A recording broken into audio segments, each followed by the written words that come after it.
O Pentateuco é o fundamento de toda a Bíblia. São os 5 primeiros livros da Escritura: Gênesis, Êxodo, Levítico, Números, Deuteronômio. A palavra Pentateuco significa 5 rolos ou 5 volumes. Os judeus o chamam de Torá, que significa lei ou instrução. Esses livros não são apenas uma coleção de leis antigas. Eles são a base da história da redenção. Eles nos mostram de onde viemos. Eles nos mostram por que o mundo está quebrado. Eles nos mostram como Deus iniciou seu plano grandioso para resgatar a humanidade. Sem o Pentateuco, o resto da Bíblia perderia seu alicerce. É aqui que Deus se revela como Criador, Sustentador, Redentor. A autoria desses livros é tradicionalmente atribuída a Moisés. Ele foi o grande líder e legislador de Israel. Moisés foi criado na corte de Faraó, mas chamado por Deus para libertar seu povo da escravidão no Egito. Ele recebeu a lei diretamente de Deus no Monte Sinai. Ele conduziu o povo pelo deserto por 40 anos. Sua vida está entrelaçada com a história desses livros. Ele não foi apenas um cronista, mas um participante ativo nos eventos que registrou. Ele escreveu sob a inspiração do Espírito Santo, registrando a história e as leis de Deus para as futuras gerações. Ele preparou o povo para entrar na Terra Prometida.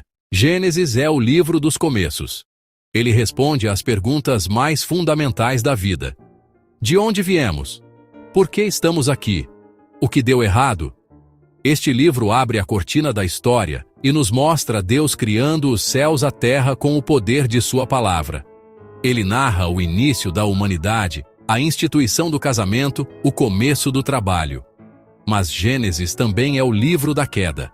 Ele nos mostra como o pecado entrou no mundo através da desobediência de Adão e Eva, quebrando a comunhão perfeita que tínhamos com Deus. A partir daí, vemos as trágicas consequências do pecado se espalhando como um veneno por toda a criação. A ideia central de Gênesis é como o plantio de uma semente de esperança em solo rachado. Mesmo em meio ao julgamento do dilúvio, à confusão da Torre de Babel, Deus não abandona sua criação. Ele faz uma promessa. Ele chama um homem, Abraão, e promete fazer dele uma grande nação. E através dessa nação, todas as famílias da terra seriam abençoadas. Esta é a primeira semente do Evangelho, a promessa de um Redentor, que viria da linhagem de Abraão para esmagar a cabeça da serpente. Gênesis é a história de como Deus preserva essa semente prometida através de Êxodo. É o livro da libertação. Ele continua a história de onde Gênesis parou. Os descendentes de Abraão, agora uma grande nação, estão sofrendo como escravos no Egito. O livro narra o clamor do povo e a resposta poderosa de Deus. Ele levanta um libertador, Moisés, para confrontar o faraó e tirar seu povo da casa da servidão. Êxodo é a grande história de redenção do Antigo Testamento. É a demonstração do poder de Deus sobre os deuses falsos do Egito e sua fidelidade em cumprir a promessa feita aos patriarcas. Este livro mostra que nosso Deus é um Deus que ouve o gemido dos oprimidos. A ideia central de Êxodo é a passagem da escravidão para a adoração. Podemos pensar nisso como Deus demolindo uma prisão para construir um templo. Primeiro, Deus quebra as correntes do Egito com as 10 pragas e abre o Mar Vermelho, destruindo o exército de Faraó.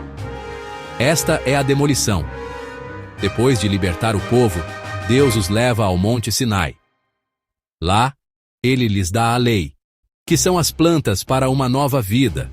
E então, ele lhes dá as instruções para construir o tabernáculo, um lugar onde sua presença habitaria entre eles. A libertação não era um fim em si mesma. O objetivo era levar o povo a um relacionamento de aliança e adoração com seu Redentor. A estrutura de Êxodo gira em torno de 2 locais principais: Egito e Sinai. Muitos leitores pulam o livro de Levítico. Eles o consideram um livro de regras complicadas e rituais estranhos. No entanto, Levítico está no coração do Pentateuco e é absolutamente vital. A pergunta: como um povo pecador pode viver na presença de um Deus santo?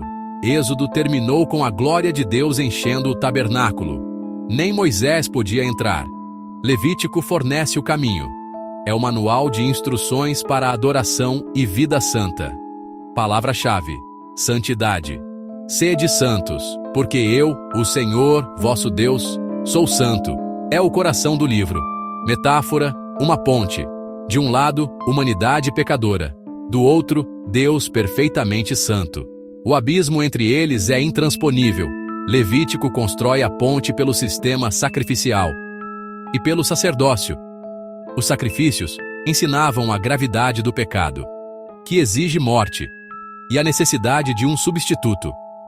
Os sacerdotes eram mediadores, representando o povo diante de Deus, e Deus diante do povo. Era uma ponte de graça, providenciada por Deus.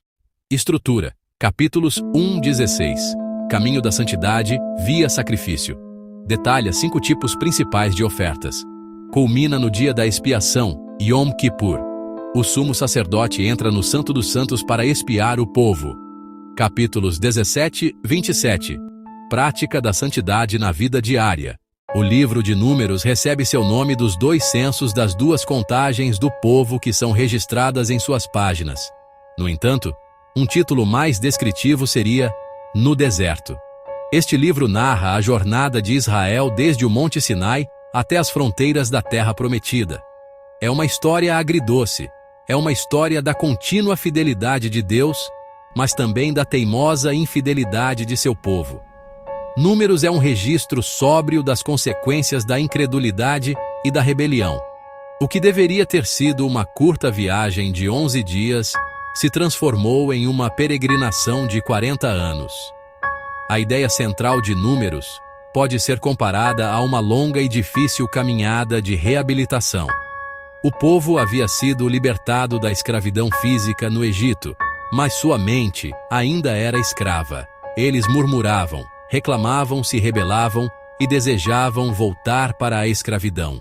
O deserto se tornou um campo de treinamento e disciplina.